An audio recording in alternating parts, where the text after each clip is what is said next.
Bismillahirrahmanirrahim. Alhamdulillahirabbil alamin. Allahumma shalli wa sallim ala sayidina Muhammadin miftahi babi rahmatillah adada ma fi ilmillah salatan wa salaman daimain bidawami mulkillah wa ala alihi wa sahbihi. Assalamualaikum warahmatullahi wabarakatuh. Pemirsa, teman-teman dimanapun Anda berada, alhamdulillah pada kesempatan kali ini kita diizinkan untuk bertemu di dunia maya. Ya, bertemu di dunia maya. Insya Allah pertemuan kita ini terus berlanjut sampai nanti bertemu dengan di dunia yang paling nyata, yaitu di jannahnya Allah Subhanahu wa Ta'ala. Karena sebetulnya kehidupan dunia ini fata morgana.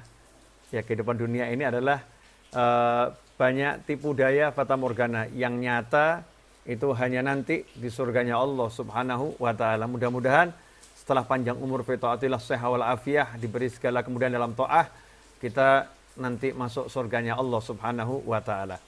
Pada kesempatan kali ini tema yang diangkat oleh teman-teman adalah gimana caranya agar disayang oleh Allah Subhanahu wa Ta'ala, agar kita disayang Allah.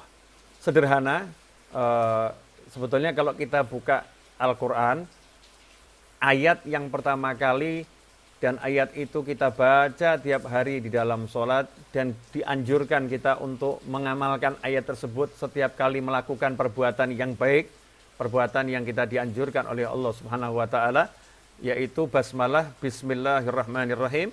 Di dalam ayat itu sebetulnya sudah terkandung cara agar kita disayang Allah.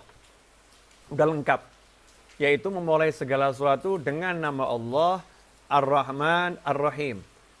Nama Allah yang Maha Pengasih dan nama Allah yang Maha Pengasih. Kalau bahasa Indonesia sering kita terjemahkan Maha Pengasih lagi Maha Penyayang, sementara asal katanya sama, Rahmah. Asal katanya sama, yaitu Rahmah. Dengan nama Allah yang Ar-Rahman dan nama Allah Ar-Rahim. Kita disuruh mulai kehidupan dengan Bismillahirrahmanirrahim. Karena itu kalau kita pengen disayang oleh Allah Subhanahu wa Ta'ala, kita harus kenal asma Allah Ar-Rahman dan Ar-Rahim dan menerapkannya dalam kehidupan sehari-hari. Kalau kita pelajari tafsir, maka Ar-Rahman itu berbeda dengan Ar-Rahim. Ya, Ar-Rahman berbeda dengan Ar-Rahim. Menariknya, di dalam suratul Fatihah, di ayat yang pertama, Bismillahirrahmanirrahim, Allah Ta'ala memperkenalkan dirinya sebagai Ar-Rahman dan Ar-Rahim. Semua umat Islam diminta oleh Allah Ta'ala untuk paham kalau Allah Ar-Rahman dan Ar-Rahim. Artinya Ar-Rahman, Allah Maha menyayangi seluruh makhluknya. Baik yang percaya sama Allah maupun yang nggak percaya sama Allah. Yang ingkar maupun yang yakin. Ya, yang muslim maupun yang non-muslim. Semua mendapatkan jatah kasih sayang Allah dari nama Allah Ar-Rahman. Allah nggak pandang bulu siapapun, Ar-Rahman. Allah Ta'ala dengan namanya itu menyayang seluruh makhluknya. Ya, menyayang seluruh makhluknya. Kemudian Ar-Rahim adalah Allah yang Maha menyayangi khusus kepada hamba-hambanya yang beriman. Hamba-hambanya yang percaya pada Allah Subhanahu wa Ta'ala. Hamba-hambanya yang mengikuti ajaran Allah Ta'ala yang Allah sampaikan lewat Nabi Muhammad sallallahu alaihi wasallam. Sehingga kalau kita betul-betul paham Allah sendiri menyayangi seluruh makhluknya dan menyayangi secara khusus manusia-manusia, jin-jin, dan hamba-hamba Allah lain yang percaya sama Allah Ta'ala, maka seyukianya dalam kehidupan sehari-hari kita pun menjadikan diri kita seperti itu. Diri kita kalau memberikan kasih sayang tidak memandang agama, ya, tidak memandang ras, ya, suku, bangsa, enggak. Kasih sayang ini kita berikan secara umum kepada seluruh makhluknya Allah Subhanahu wa Ta'ala. Kalau ada orang yang kelaparan, jangan ditanya agamamu apa. Kalau ada orang yang kelaparan, jangan ditanya, ya, kamu percaya enggak sama Allah Subhanahu wa Ta'ala? Jangan ditanya. Orang kelaparan butuh makan, kasih makan. Salah seorang nabi-nabi terdahulu, kalau saya enggak salah ingat, Nabi Ibrahim atau yang lain, karena saya lagi enggak ingat betul namanya siapa, nabi-nabi yang terdahulu, ada yang orang datang ke rumahnya minta makan saat itu, kemudian oleh Nabi tersebut ditawarkan, ini bukan Nabi Muhammad SAW, Nabi-Nabi terdahulu, ditawarkan dulu, masuklah kamu ya agamanya Allah Ta'ala, kamu percaya sama Allah Ta'ala, nanti kamu beri saya beri makan. Kalau tidak, saya tidak akan kasih kamu makan. Maka orang tadi pergi. Karena dia nggak mau mengikuti ajaran Nabi tersebut. Orang tadi pergi. Saat orang tadi pergi, maka Allah Ta'ala menegur Nabi itu. Ya, Allah menegur sang Nabi dan berkata kepadanya, sekian puluh tahun ia ingkar kepadaku. Sekian puluh tahun ia tidak percaya kepadaku. Sedikit pun aku tidak pernah menghalangi rezekinya. Sedikit pun aku tidak pernah memberikan makanan kepadanya. Aku terus berikan makanan, berikan rezekiku kepadanya. Kenapa baru sekali dia datang kepadamu dan engkau menolak hanya karena alasan dia nggak mau percaya dan iman kepadaku. Maka sang Nabi mengejar orang tadi, kemudian mengatakan, silahkan makan. Ya, saya akan siapkan makanan yang enak buat kamu. Maka orang tadi heran. Tadi kamu menawarkan saya harus masuk agamamu dulu, harus percaya sama kamu, baru dikasih makan. Tapi kenapa sekarang kamu mau kasih saya makan? Ya, tanpa syarat apapun. Maka dijawab oleh sang Nabi, Allah Ta'ala menegur saya. Allah katakan, sekian puluh tahun engkau tidak beriman kepadanya, dan Allah tetap memberikan rezekinya kepadamu. Masa saya boleh datangi sekali aja, udah menawarkan macam-macam dengan syarat yang macam-macam, saya ditegur oleh Tuhan saya. Maka orang tadi berkata, Allah Tuhanmu menegur engkau seperti itu? Iya. Maka orang itu pun akhirnya memeluk agama Islam, kemudian beriman kepada Allah Subhanahu wa Ta'ala. Inilah makna Ar-Rahman dan Ar-Rahim. Ar-Rahman, siapapun orangnya kita sayangi. Ya, siapapun makhluknya kita sayangi. Kita nggak boleh membeda-bedakan. Saya hanya mau sayang sama manusia, nggak mau sayang sama jin. Saya hanya mau sayang sama manusia, nggak mau sayang sama lingkungan. Saya hanya mau sayang sama manusia, nggak mau sayang sama hewan. Itu tidak dibenarkan di dalam Islam. Siapapun makhluk Allah Subhanahu wa Ta'ala hendaknya mendapatkan jatah kasih sayang dalam global, ya. Kasih sayang global, nggak dimusuhin, ya. Kalau memang dia butuh bantuan ya dibantu, selama itu tidak melanggar aturannya Allah Subhanahu wa Ta'ala.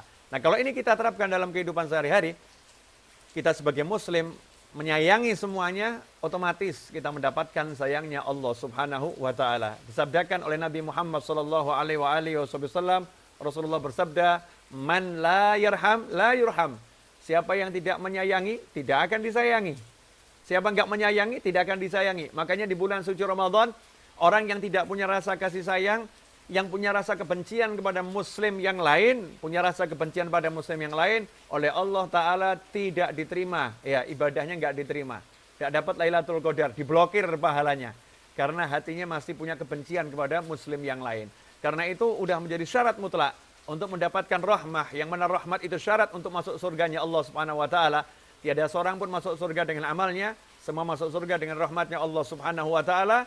Rahmat ini, kasih sayang ini hanya akan didapatkan oleh orang-orang yang punya jiwa kasih sayang.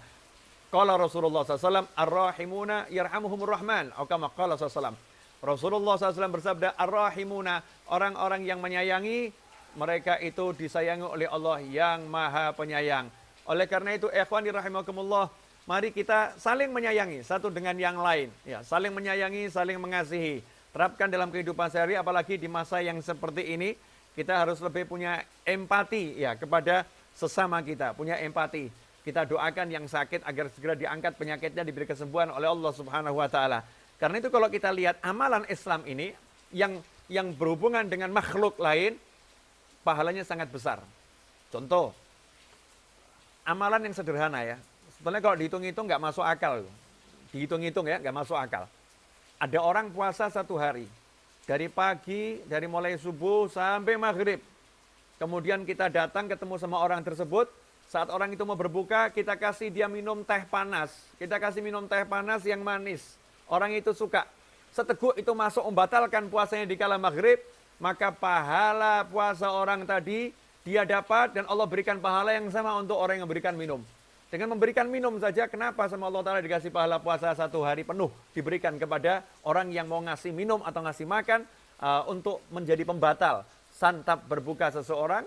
Jawabannya adalah karena itu muncul dari kasih sayang. Ya, muncul membantu orang lain, menyelamatkan orang lain. Karena itu ikhwani rahimakumullah, tidak ada amal yang lebih utama menurut Nabi Muhammad SAW bagi seorang mukmin seperti idkhalus surur, menyenangkan hati mukmin yang lain. Menyenangkan hati mukmin yang lain. Siapa yang mampu menyenangkan hati mukmin yang lain, maka dia akan mendapatkan nilai amal yang paling tinggi. Karena itu kalau kita lihat saat Nabi Muhammad sallallahu alaihi wasallam pulang dari Gua Hira setelah mendapatkan wahyu yang pertama, Rasulullah SAW saat itu lagi dalam keadaan yang butuh dukungan. Ya, butuh dukungan karena barusan bertemu dengan malaikat Jibril alaihissalam. Nabi Muhammad SAW bahkan tidak tahu saat itu secara ilmu zahir, menurut data-data yang ada, Rasul nggak tahu siapa yang ditemui. Malaikatnya bahkan nggak ngaku, saya malaikat. Enggak. Meluk Nabi Muhammad SAW dan tidak pernah ngasih tahu, saya malaikat Jibril. Bayangkan, seseorang yang kemudian tiba-tiba dipeluk oleh makhluk ya yang punya 600 sayap, dipeluk oleh makhluk yang badannya keker yang besar, ya makhluk yang nggak dikenal, tiba-tiba memeluk dan tidak ngasih keterangan, tiba-tiba pergi makhluk tersebut. Maka Nabi Muhammad SAW pulang ke rumahnya, bertemu istrinya tercinta, istri yang paling dicintai, istri yang mendapatkan salam langsung dari Allah Subhanahu Wa Taala, Sayyidah Khadijah radhiyallahu taala anha. Saat itulah Nabi Muhammad SAW menyatakan, zammiluni, zammiluni, selimuti aku, selimuti aku. Minta diselimuti. Maka Sayyidatuna Khadijah radhiyallahu taala anha paham. Tidak sekedar memberikan selimut ke tubuh Nabi Muhammad SAW, tapi Sayyidatuna Khadijah radhiyallahu anha seorang istri yang solihah, segera menyelimuti hati Nabi Muhammad SAW.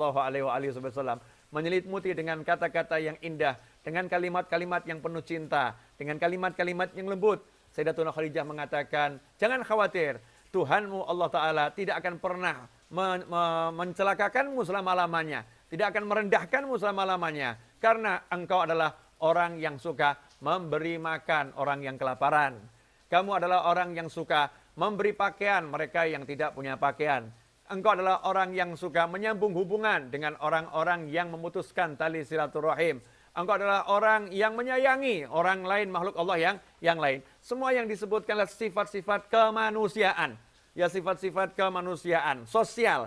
Karena itu, ikhwani rahimakumullah, kalau kita pengen mendapatkan derajat yang tinggi di sisi Allah Subhanahu Wa Taala, kalau kita pengen disayang oleh Allah Subhanahu Wa Taala, caranya adalah menjadikan diri kita punya hati yang penuh kasih sayang, dan perbuatan kita perbuatan yang bersifat kasih sayang. Apapun itu, selama tidak melanggar aturannya Allah Subhanahu Wa Taala, akan menjadi sesuatu yang menyebabkan kita disayang oleh Allah Subhanahu Wa Taala.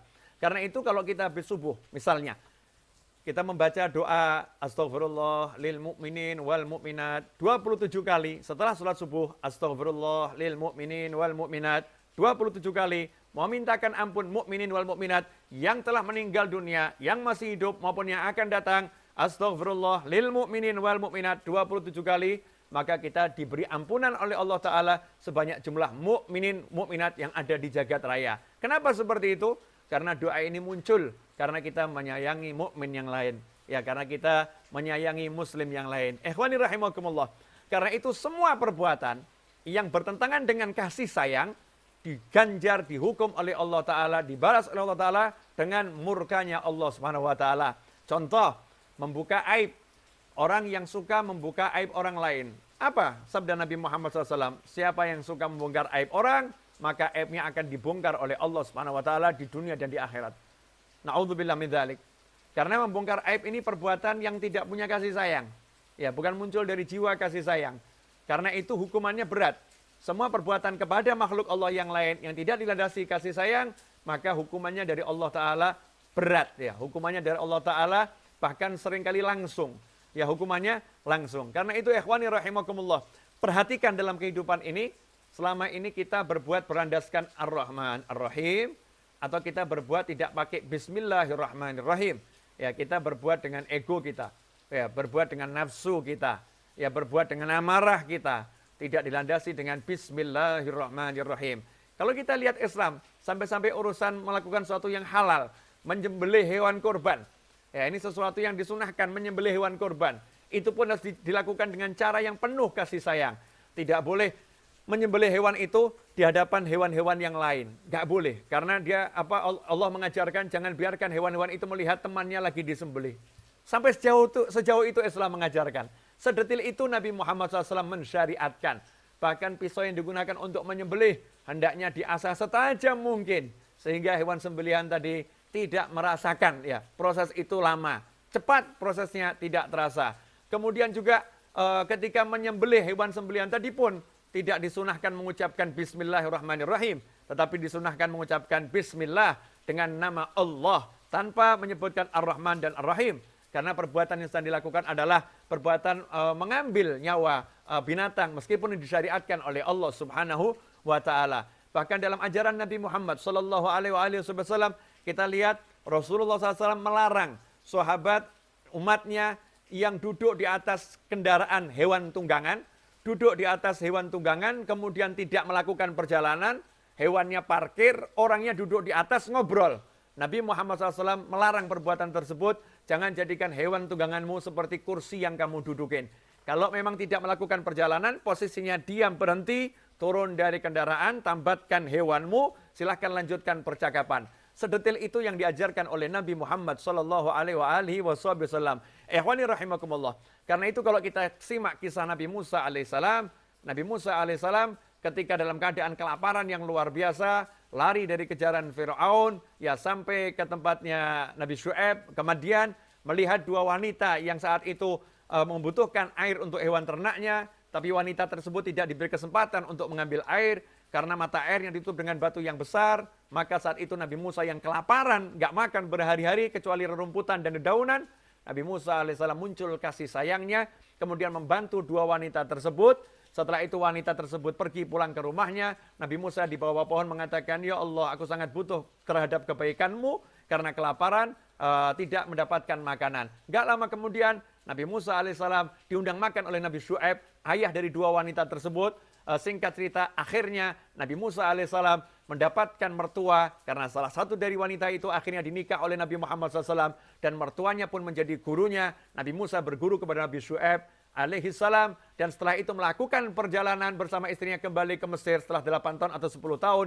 Di tengah jalan diangkat menjadi Rasulnya Allah Subhanahu wa Ta'ala. Rentetan peristiwa ini mendapatkan istri karena berbuat baik, kemudian mendapatkan guru karena dinilai punya kebaikan, diberi oleh Allah Ta'ala guru seorang Nabi. Semua rentetan ini bukan sesuatu yang sia-sia. Artinya suatu kebaikan akan menimbulkan kebaikan-kebaikan yang lain. Suatu kasih sayang akan menimbulkan kasih sayang yang lain. Karena itu kalau kita pengen disayang oleh Allah Subhanahu wa Ta'ala, tidak ada kata lain kecuali kita punya jiwa kasih sayang kepada semuanya. Nah, kemudian ada yang khusus. Yang khusus siapa? Orang tua kita. Orang tua kita. Kemudian siapa? Kerabat.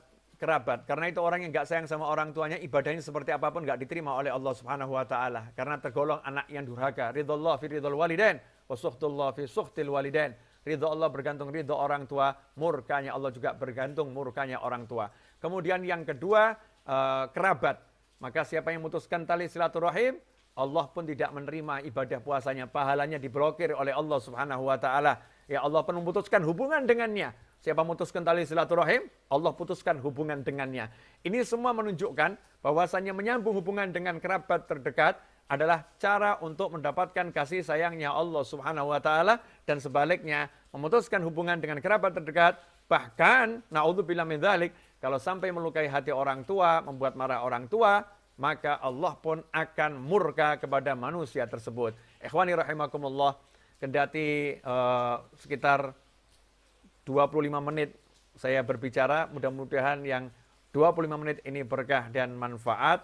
Insya Allah yang 25 menit ini bisa menjadi inspirasi untuk yang berbicara dan yang mendengarkan, ya, dan bisa diamalkan dalam kehidupan sehari-hari. Ingat, Bismillahirrahmanirrahim, Allah Ar-Rahman, Allah Ar-Rahim. Artinya yang muslim maupun yang non-muslim semua disayang oleh Allah Subhanahu wa Ta'ala. Tentunya batasan kasih sayang diatur oleh syariatnya Allah Subhanahu wa Ta'ala. Kita pelajari batasan-batasan tersebut dan kita amalkan dalam kehidupan sehari-hari, maka kita mendapatkan kasih sayangnya Allah Subhanahu wa Ta'ala. Semoga kita mendapatkan Lailatul Qadar, diterima puasa kita, diterima semua ibadah kita, dan segera yang saat ini sedang dialami oleh seluruh umat manusia diangkat oleh Allah Ta'ala, diganti dengan kebaikan dan kebaikan dan kebaikan. Hakadha wa sallallahu alaihi Muhammadin wa alihi wasallam, alhamdulillah rabbil alamin wa afa minkum. Wassalamualaikum warahmatullahi wabarakatuh.